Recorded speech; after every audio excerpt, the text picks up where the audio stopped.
وفي كل خير احرص على ما ينفعك واستعن بالله ولا تعجز وإن أصابك شيء فلا تقل لو أني فعلت كذا كان كذا وكذا ولكن قل قدر الله وما شاء الله فعل فإن لو تفتح عمل الشيطان.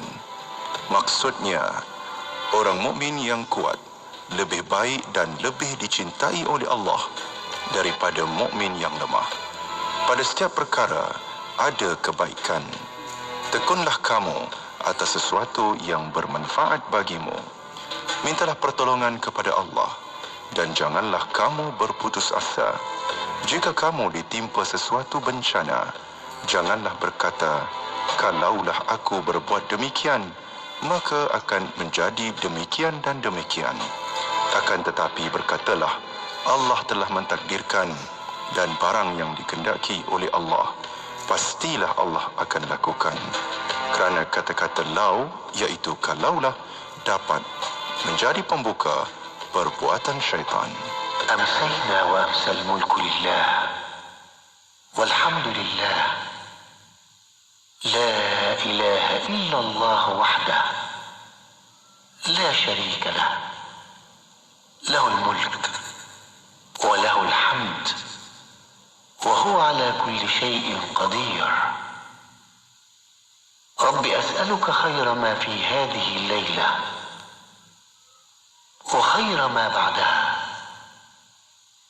wa a'udhu bika min sharri ma fi hadhihi al-layla wa sharri ma ba'daha. Rabbi a'udhu bika min al-kasal wa su'i al-kibar. Rabbi a'udhu bika min 'adabin fi an-nar wa 'adabin fi al-qabr. Kami dan seluruh kerajaan memasuki waktu petang kerana Allah. Segala puji bagi Allah. Tiada sesembahan yang berhak disembah melainkan Allah semata. Tiada sekutu baginya. Semua kerajaan hanya miliknya dan segala pujian hanya untuknya. Dia maha berkuasa atas segala sesuatu. Wahai Tuhanku, aku memohon kebaikan yang ada di hari ini dan setelahnya. Sebaliknya aku memohon perlindungan dari keburukan yang ada di hari ini dan setelahnya. Wahai Tuhanku, aku berlindung kepadamu dari kemalasan dan buruknya umur tua. Wahai Tuhanku, aku berlindung kepadamu dari azab neraka dan azab kubur. Ya Rabbi lakal hamdu kama yanbaghi li jalali wajhika wa 'azimi sultanik. Wahai Tuhanku, bagimu segala pujian sebagaimana yang selayaknya dengan kebesaranmu serta keagunganmu, kekuasaanmu. Ya Rabbi lakal hamdu kama yanbaghi li jalali wajhika wa 'azimi sultanik. Wahai Tuhanku, bagimu segala pujian sebagaimana yang selayaknya dengan kebesaranmu serta keagunganmu, kekuasaanmu. Raditu billahi rabba wa bil islami dina wa bi Muhammadin nabiyyan wa rasula. Aku rida Allah sebagai Tuhan dan Islam sebagai agama, Nabi Muhammad sebagai Nabi dan Rasul. Raditu billahi Rabba wa bil Islami dina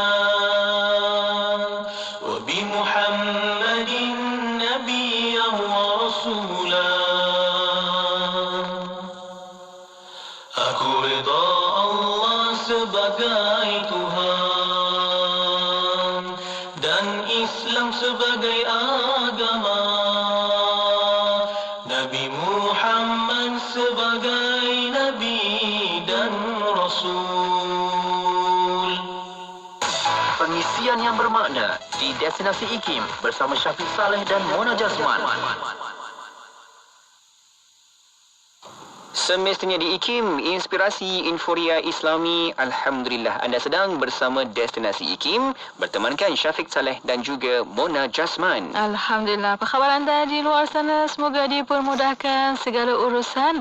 Ada juga yang baru buka radio pada waktu ini. Ada yang baru keluar dari pejabat, habis kerja, nak balik rumah. Semua kami doakan insyaAllah. Semoga selamat insyaAllah. Amin, amin insyaAllah. Nah, selamat dunia dan akhirat juga. Amin, betul, betul. Dan Mona, kita berada di jam yang kedua di petang ini. Hari Isnin, siaran kita, jadual kita akan bersama dengarkan rancangan Ibrah. Ya, Ibrah insyaAllah bersama Al-Fadhil Ustaz Muhammad Yusuf Arba'in. InsyaAllah tajuk petang ini di bahagian kedua untuk kisah Dzulqarnain. Dan insyaAllah Ustaz akan merujukan dari ayat surah Al-Kahfi, juzuk 16, ayat 83 hingga ayat 98. Ya, untuk itu kita dengarkan sedikit sedutan di mana kisah Dzulqarnain ini di bahagian yang pertama pada episod minggu lalu. Zulkarnain ni dia siapa? Kalau kita rujuk perkataan Al-Qarnain, Zul tu yang memiliki. Qarnain ini sebenarnya para ulama pun tak dapat memberikan kata putus. Zulkarnain tu kenapa namanya Zulkarnain? Ibnu Katsir menyebutkan dalam tafsir Ibnu Katsir, dia menyebut Zulkarnain tu kerana mungkin dia mempunyai tanduk.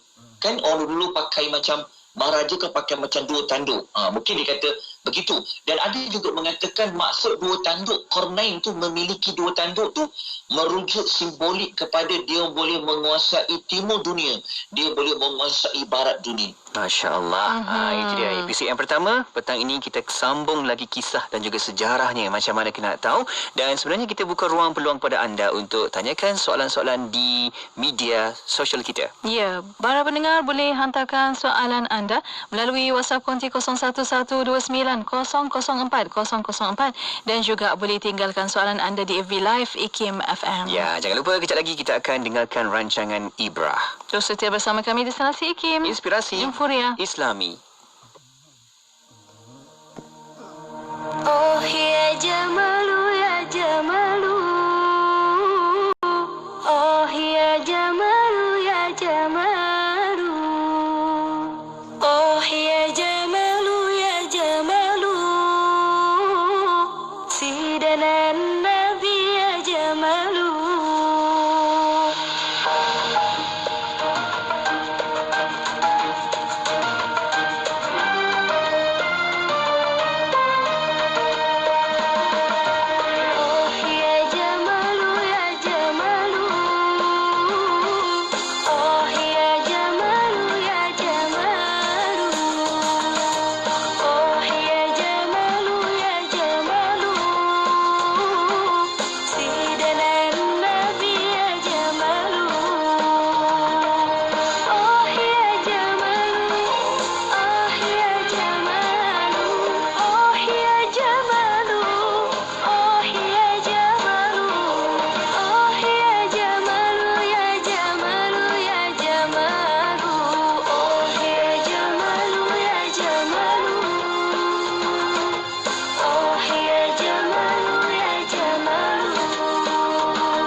Aspirasi Inforia Islami di Kuantan Pahang 89.6 FM.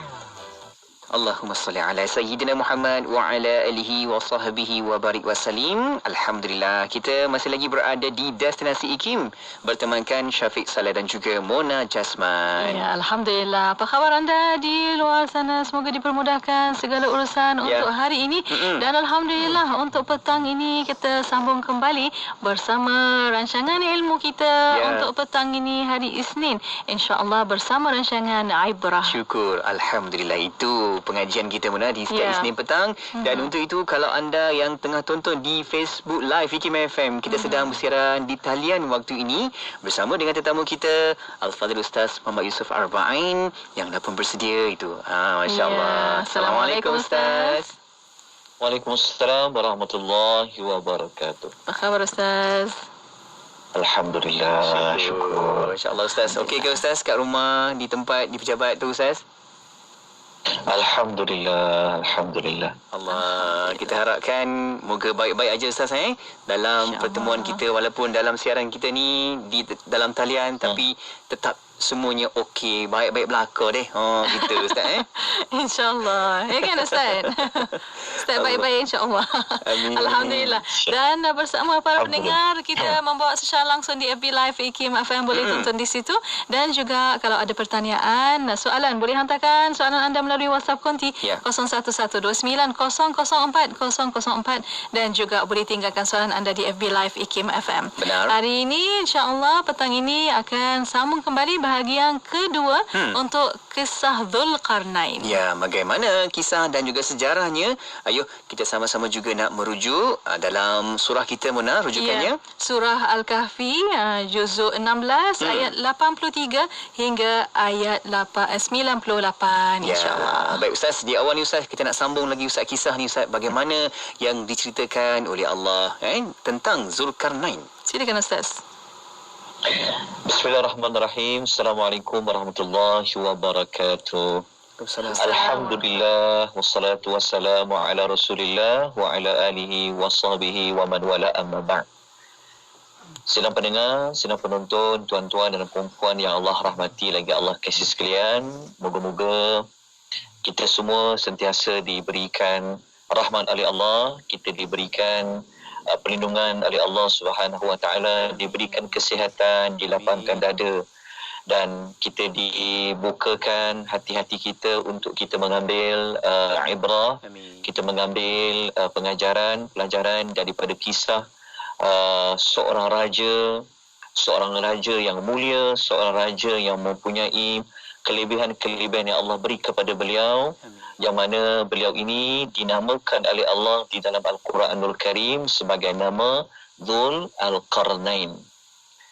Pada segmen yang lalu, pada siri yang pertama, kita telah pun menyebutkan tentang sedikit pengenalan tentang Dzulqarnain. Bahkan sebenarnya kita pun sebenarnya memang tidak akan dapat memperincikan dengan lanjut kisah Dzulqarnain. Sebab itu kalau orang tanya kenapa tak ada maklumat yang panjang yang terperinci pasal Dzulqarnain, kalau tuan-tuan tengok pada ayat nombor 83 dalam suratul Kahfi, kita akan jumpa pada perkataan minhu. Kita jumpa perkataan minhu itu pada ayat 83, yang mana minhu ini dia merujuk kepada at-tabi'iyah, dipanggil daripada at-tabi'id. Maksudnya minhu ini dia merujuk daripada perkataan sebahagian. Rupa-rupanya apabila orang Arab musyrikin mereka bertanya kepada Rasulullah sallallahu alaihi wasallam, mereka nak uji tengok kalau Muhammad ini dia seorang rasul, dia mesti tahu cerita-cerita yang dulu-dulu berlaku, antaranya pasal seorang lelaki yang dia berjalan jauh di muka bumi. Dan Nabi SAW mendapat wahyu tersebut. Tetapi Allah memberikan kata kuncinya, Allah memberitahu bahawa cerita itu Allah hanya menceritakan minhu, iaitu sebahagian saja. Kenapa sebahagian saja? Kerana Allah Ta'ala kalau disebut banyak itu ceritanya, panjang itu ceritanya, maknanya itulah yang sepatutnya kita mengambil perhatian, kita mengambil berat dan kita mengambil pelajaran.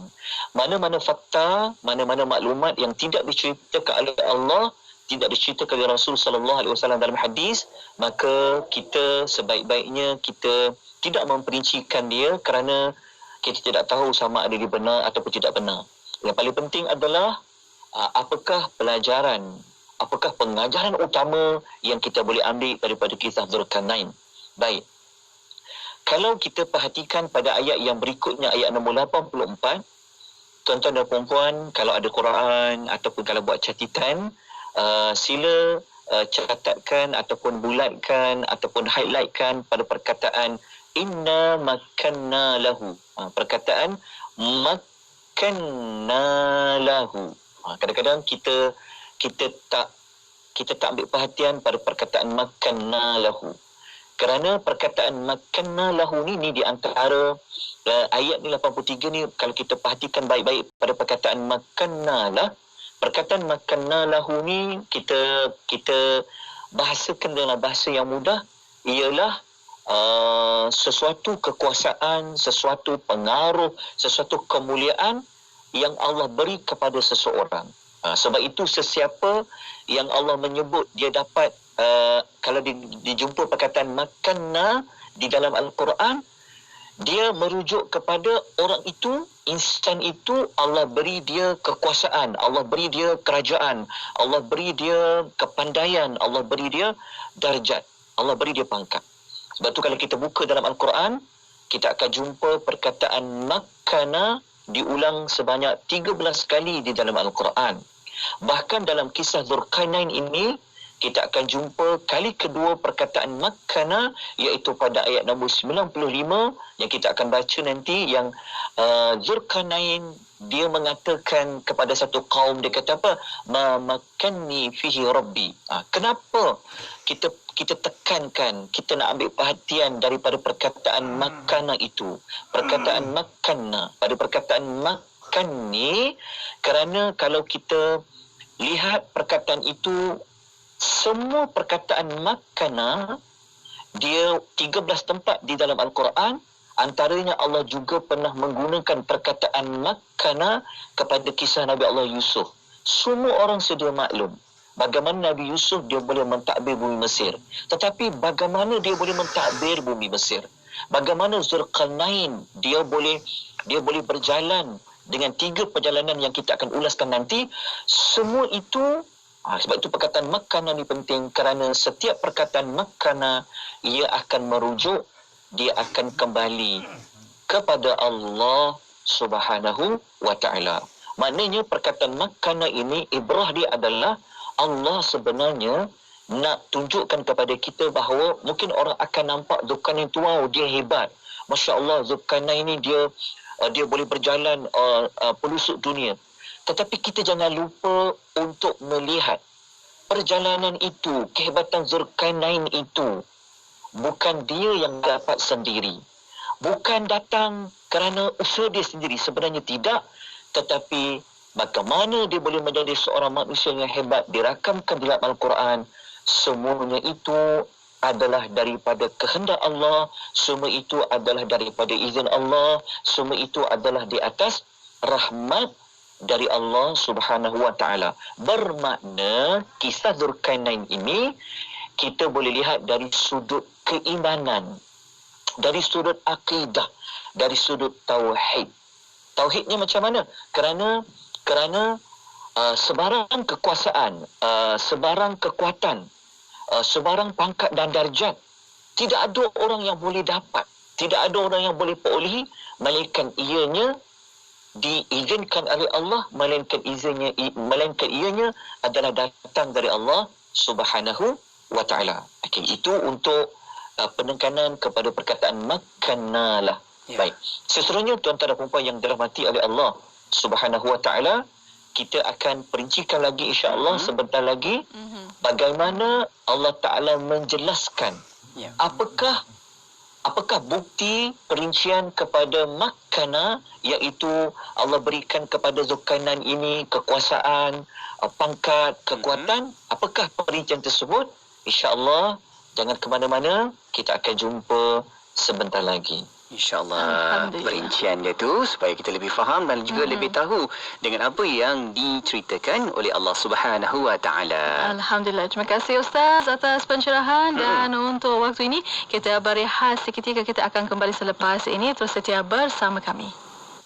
Bismillahirrahmanirrahim. Bismillahirrahmanirrahim.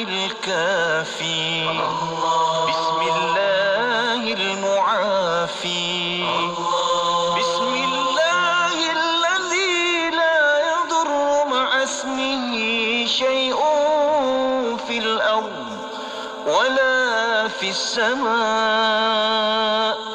وهو السميع العليم بسم الله الرحمن الرحيم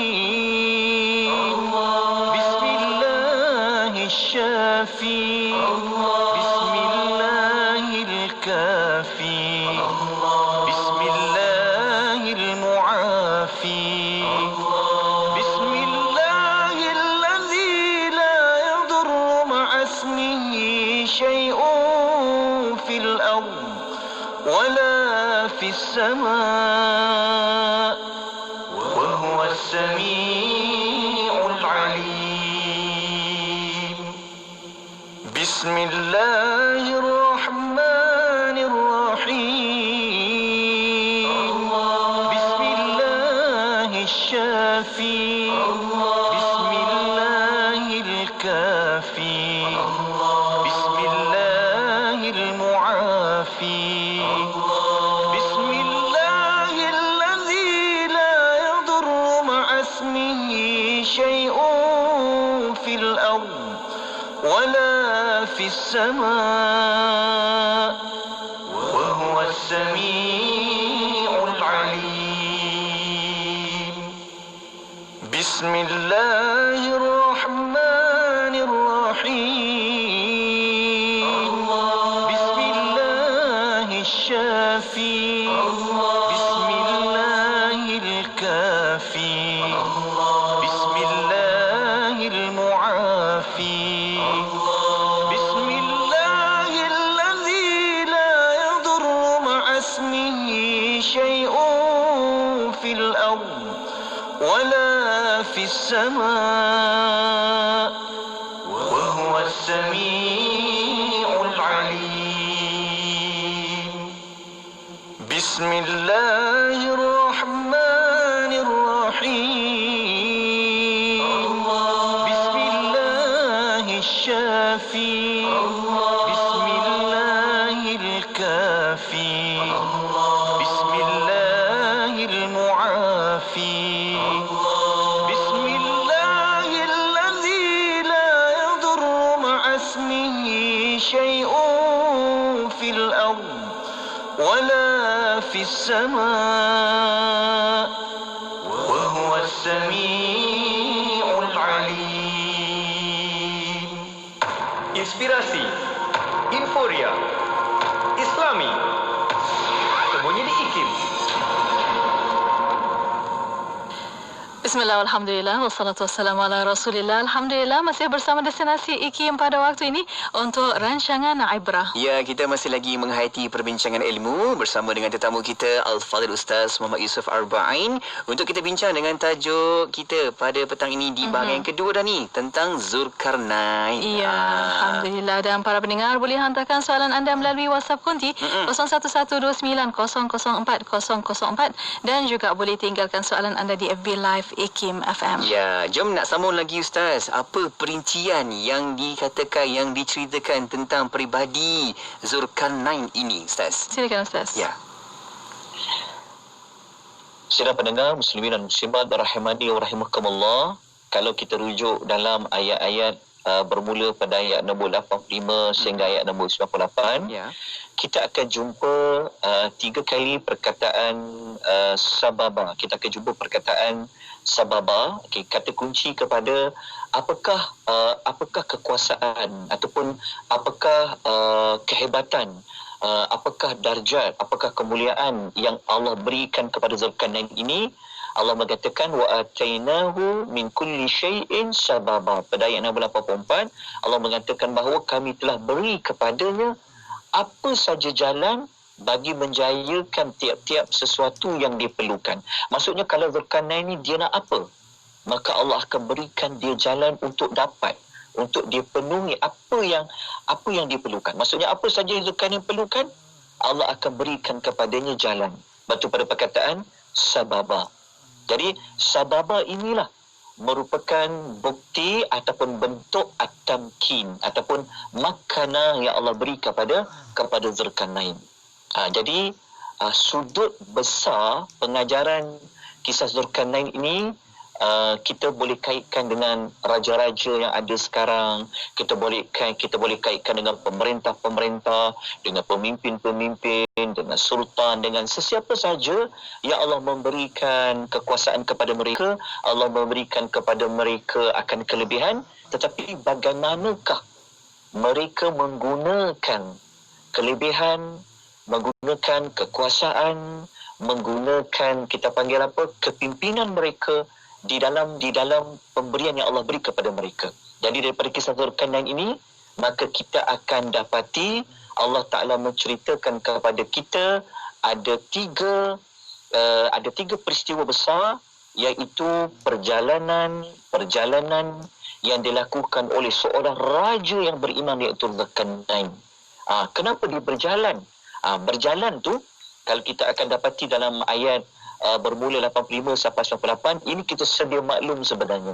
Ada 3 perjalanan yang Zulkarnain dia lakukan.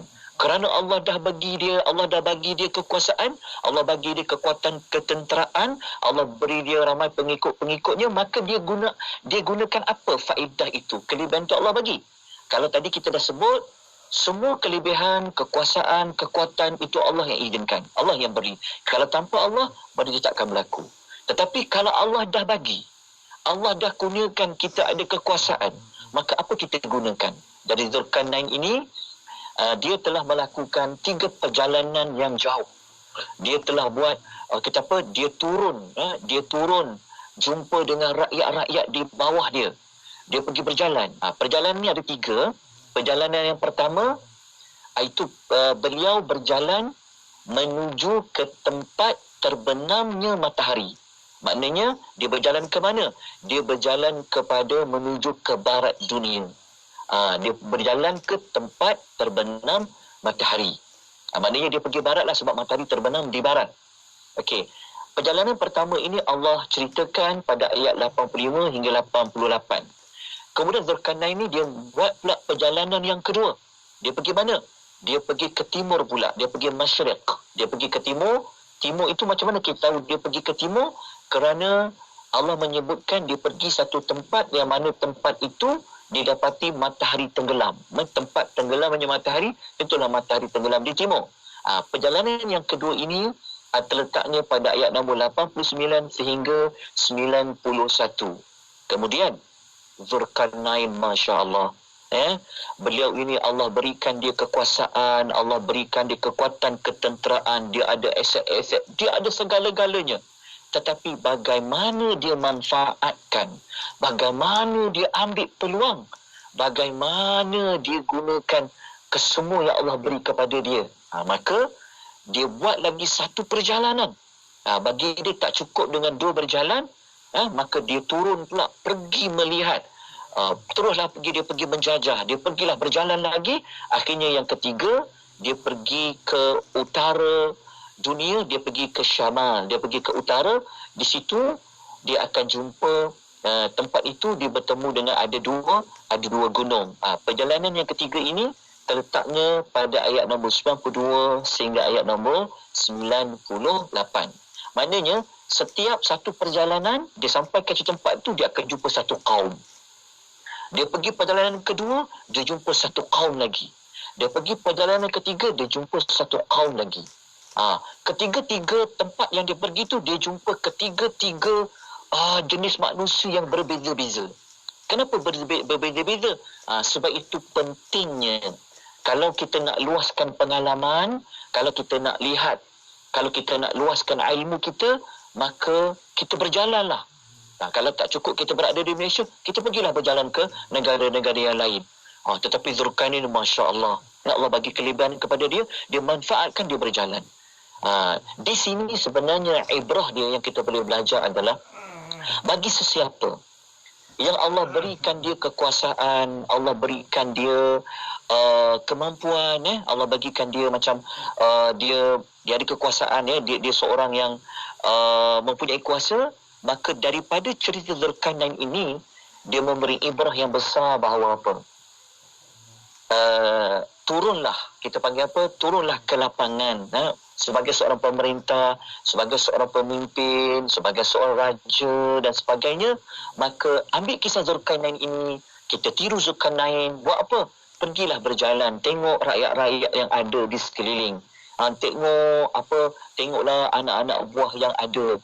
Kalau kita tak berjalan, kalau kita tak turun, kan, kita tak tahu apa sebenarnya yang berlaku kepada orang-orang yang di bawah pimpinan kita, orang-orang yang rakyat-rakyat kita. Kita tak akan tahu. Jadi macam mana kita nak tahu? Maka kita tirulah Zulkarnain. Buat apa? Pergilah berjalan, pergilah merantau, pergilah. Moga-moga dapat banyak pelajaran dan dapat melihat, kita panggil apa? Dapat melihat kisah-kisah apa yang berlaku kepada rakyat-rakyat di bawahnya. Baik.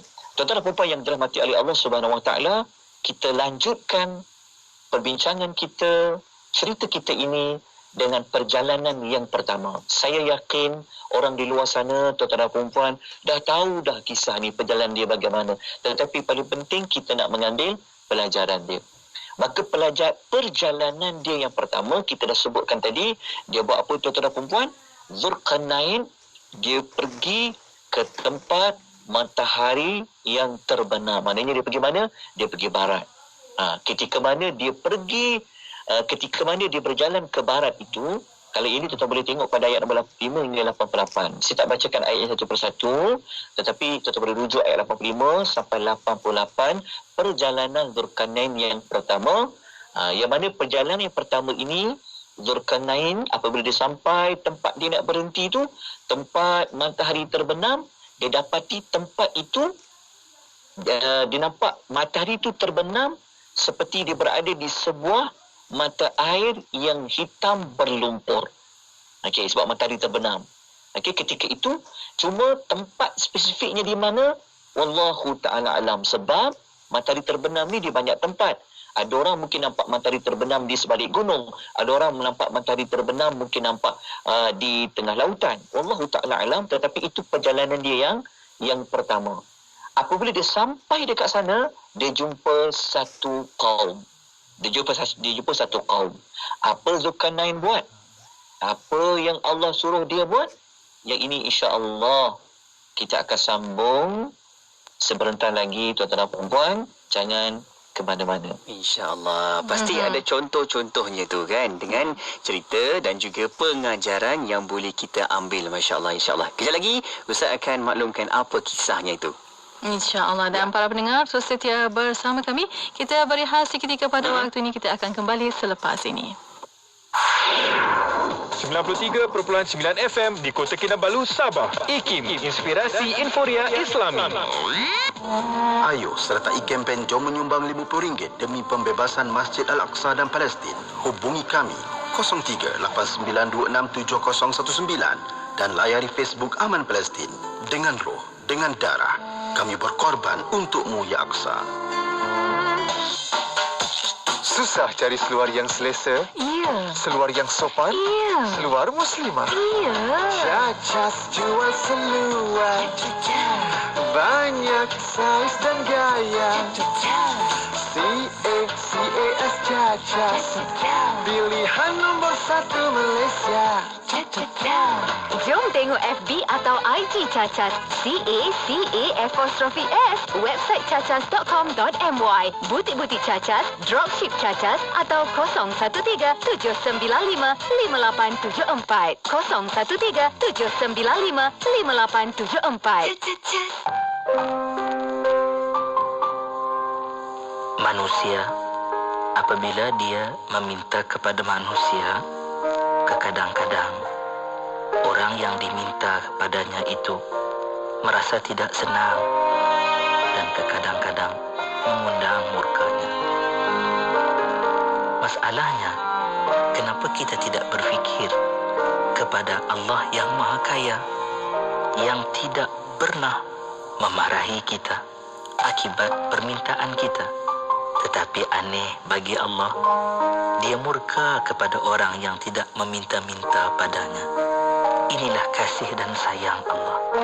Hingga Nabi sallallahu alaihi wa alihi wa sahbihi wasallam telah bersabda, "Man lam yas'alillah yaghdab alaihi." Sesiapa yang tiada meminta sesuatu dari Tuhannya, nescaya Dia akan murka terhadapnya. Inspirasi, Inforia, Islami, semuanya di IKIM.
Cyrus, wallahu ta'ala, walaupun pendapat kuatnya kata begitu, tetapi sebenarnya tak dapat nak kata orang tak dapat nak dikata secara muktamad. Sebab apa? Kerana Allah tidak ceritakan, kerana Nabi juga sallallahu alaihi wasallam pun tidak menceritakan yang itu. Wallahu a'lam. Alhamdulillah, terima kasih Ustaz atas pencerahan dan untuk waktu ini kita sambung kembali bersama Ustaz, silakan. Baik. Muslimin dan muslimat rahimani wa rahimakumullah.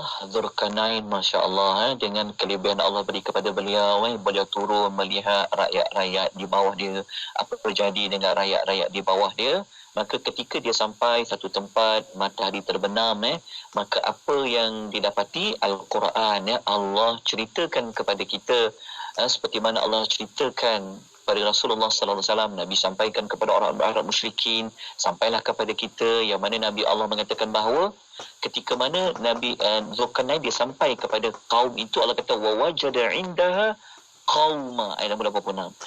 Dzulkarnain dia jumpa ada satu kaum. Apabila dia sampai kepada kaum itu, ialah sebagai raja, sebagai orang yang ada kekuasaan, sebagai seorang pemerintah, dia mengambil peluang apa? Perkara paling utama, dia nak tengok rakyat dia apa? Dia nak tengok keimanan. Dia nak tengok pegangan rakyat dia ini macam mana. Jadi dalam banyak-banyak perkara yang kita kena tengok pada rakyat, kena bagi keperhatian adalah macam mana akidah mereka, bagaimana kepercayaan mereka kepada Allah. Jadi Dzulkarnain ni bila dia sampai dekat kaum tersebut, Allah Ta'ala berfirman kepada dia. Allah mengatakan qulna ya Dzulkarnain. Allah mengatakan kami telah berkata kepada Zulkarnain. Allah kata apa? Wahai Zulkarnain. Qulna tu maknanya Allah telah kata Allah, kami telah berfirman. Okey, kami telah berfirman. Okey, wahai Zulkarnain. Allah bagikan Zulkarnain ni pilihan. Tengok ya, Allah bagi dia pilihan. Imma an tu'adziba wa imma an tattakhidha fihim husna. Okey, Allah bagikan kepada Zulkarnain ini, Allah kata, wahai Zulkarnain, kaum yang kau jumpa ni, rakyat yang kau jumpa ni, terserahlah kepada engkau. Engkau nak azab mereka ke? Engkau nak bagi hukuman yang keras kepada mereka ke? Ataupun engkau nak ambil tindakan yang baik kepada mereka? Bermakna Allah bagi pilihan ni sebenarnya kepada Zulkarnain. Apa tindakan yang dia nak ambil? Jadi pada mana pemerintah, pemimpin, Allah berikan peluang kan? Maka lihat dulu isu utama, isu rakyat dari sudut akidah mereka. Apa akidah mereka? Kemudian apabila kita diberikan peluang, maka apa tindakan kita ambil? Di sini kita akan dapati Allah ajar kepada Zulkarnain. Di sini Allah ajar kepada kita, pengajarannya apa? Pengajaran dia adalah setiap rakyat akan jumpa rakyat yang berbeza-beza kefahaman, berbeza-beza dia punya pengamalan. Dia tak sama. Ada orang yang kafir, ada orang yang mukmin, ada orang yang soleh, ada orang yang tak soleh. Tetapi bagaimana tindakan nak diambil bagi rakyat yang mereka tidak soleh, yang tidak mau beriman kepada Allah, dan bagaimana rakyat beriman kepada Allah? Yang ini kita akan ulas insya-Allah.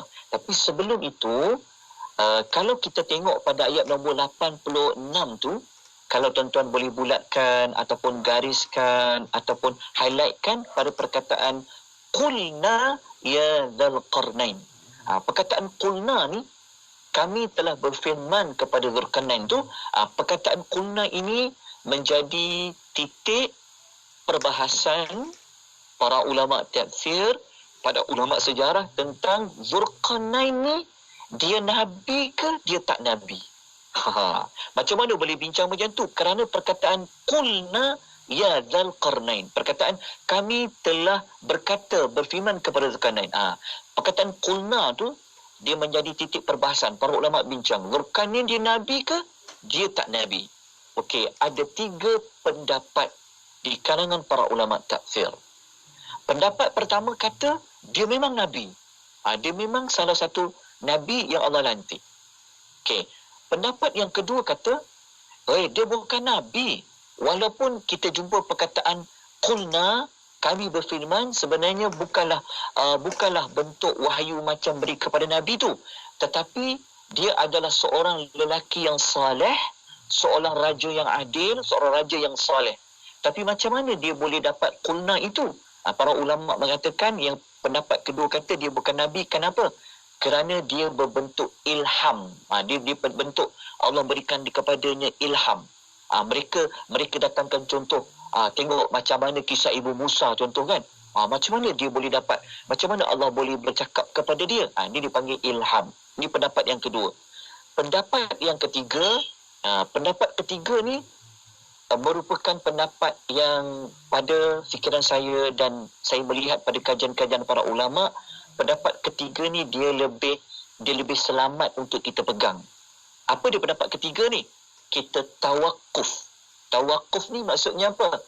Kita macam istilah mudahnya kita no comment. Maksudnya kita tak kata dia nabi, kita juga tidak kita tak kata dia nabi, dan kita juga tidak menafikan dia itu adalah nabi. Maksudnya macam ni. Kita tak kata dia nabi dan kita pun tak menafikan dia bukan nabi.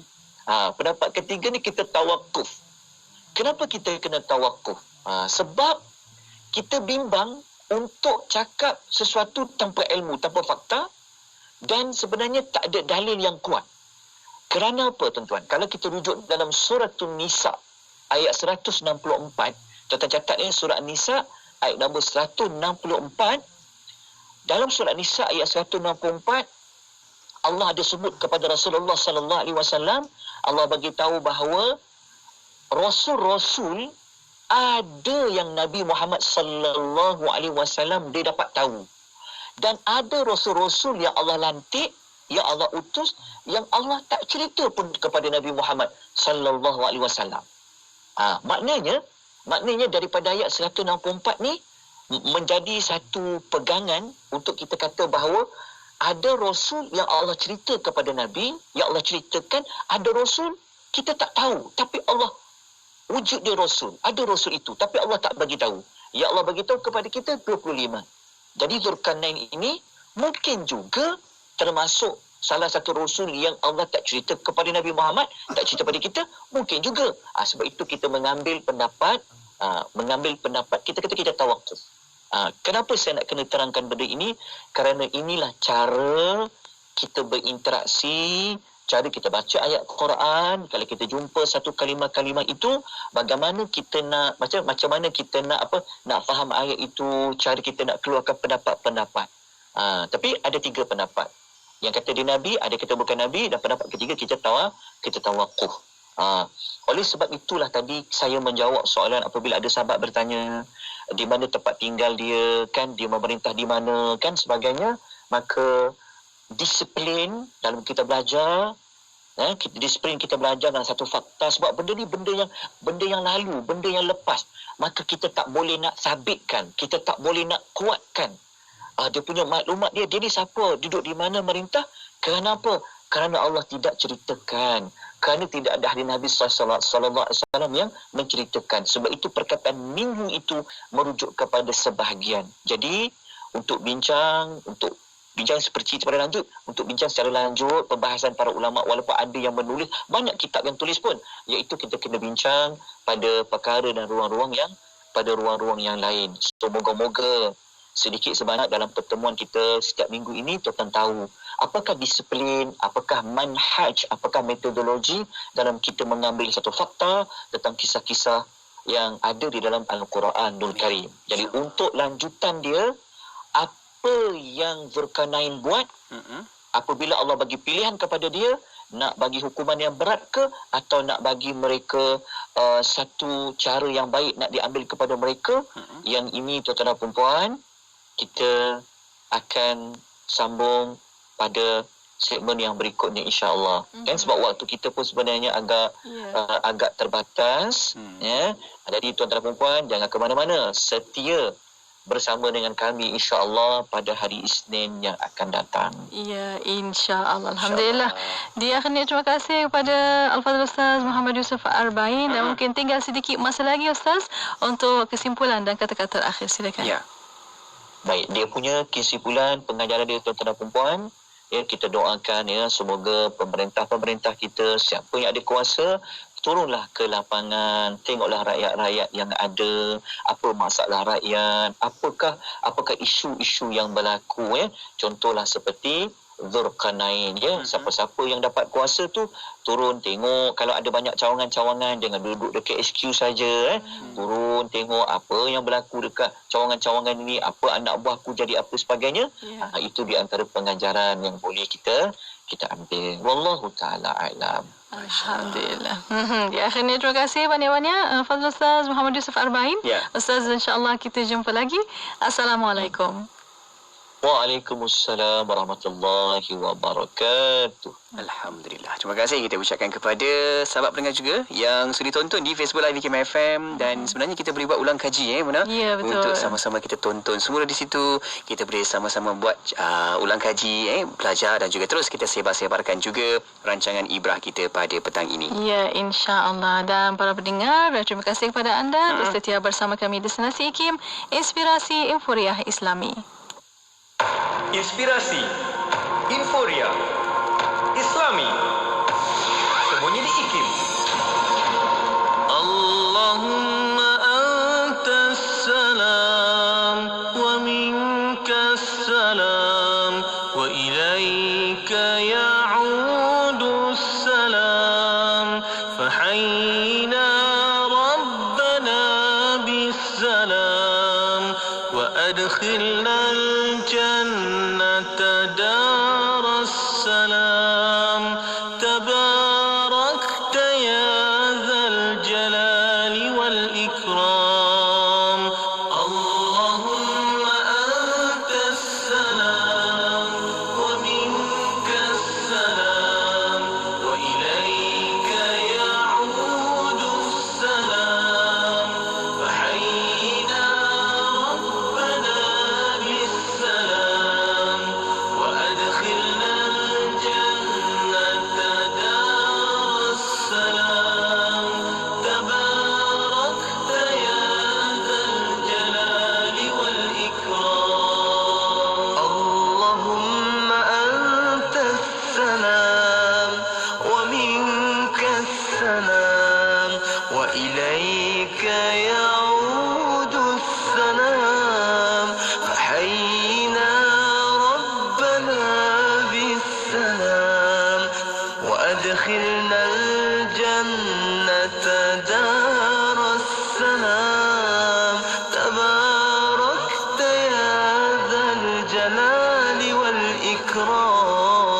jam setiap hari membangun motivasi diri.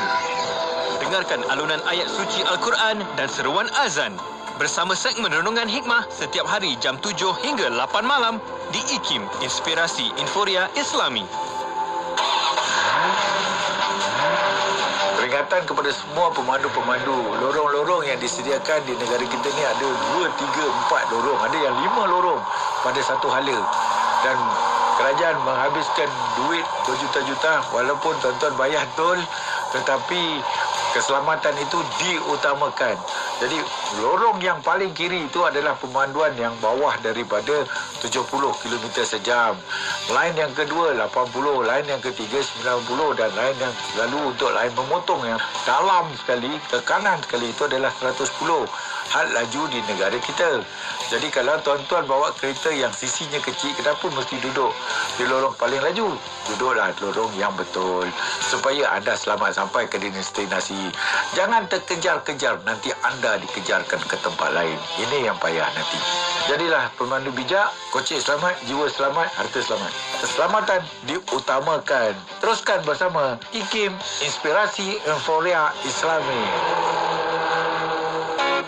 Radio IKIM 2020 memberi anda motivasi terbaik di waktu pagi bersama Pian dan Hazwan di Warna Pagi IKIM.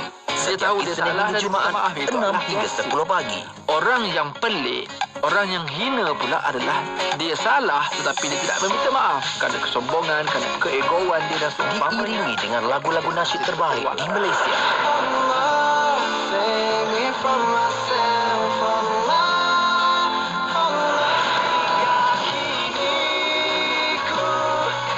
Terus setia bersama IKIM, Inspirasi Inforia Islami. Bang, ni campur ni satu lagi. Berapa bang? Okey, kejap. Ni harga dia. Murahnya bang. Radio IKIM sedang mempromosikan pakej iklan Popo dari Oktober sehingga Disember 2020. Beli banyak-banyak dapat murah. Wow, tempah sekarang sementara masih ada. Hubungi 012-686-9236 atau 017-345-2564. Tertakluk kepada terma dan syarat.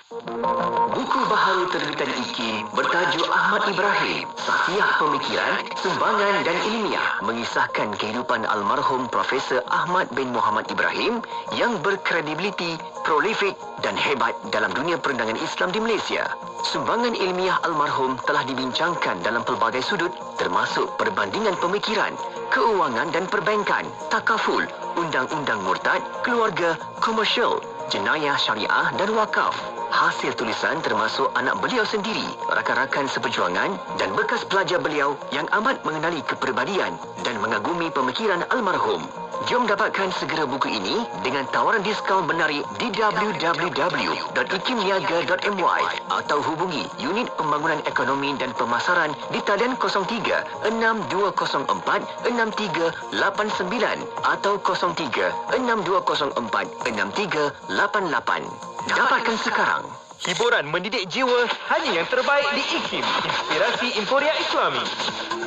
Pengumuman azan maghrib ini dibawakan kepada anda oleh Muslim Care Malaysia.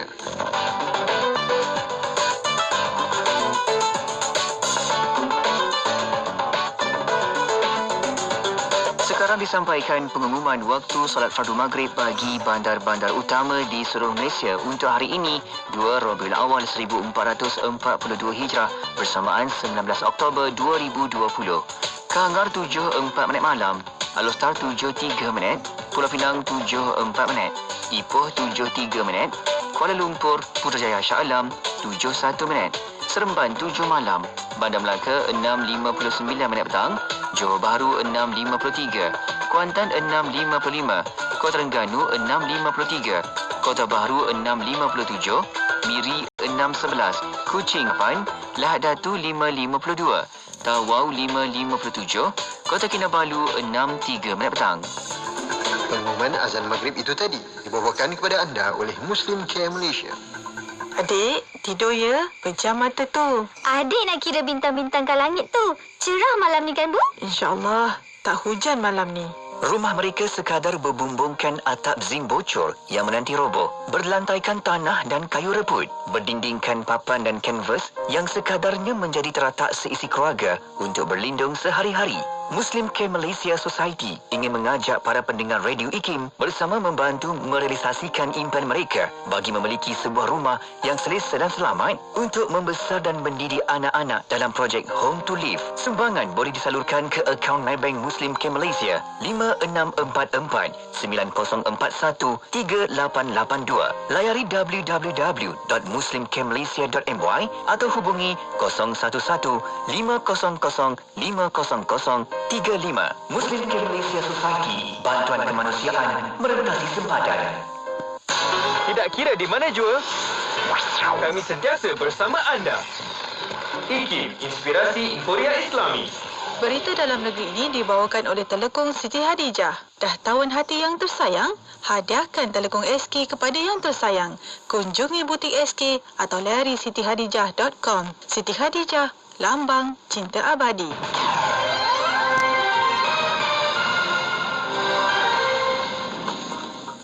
Bismillahirrahmanirrahim. Assalamualaikum warahmatullahi wabarakatuh dan salam sejahtera.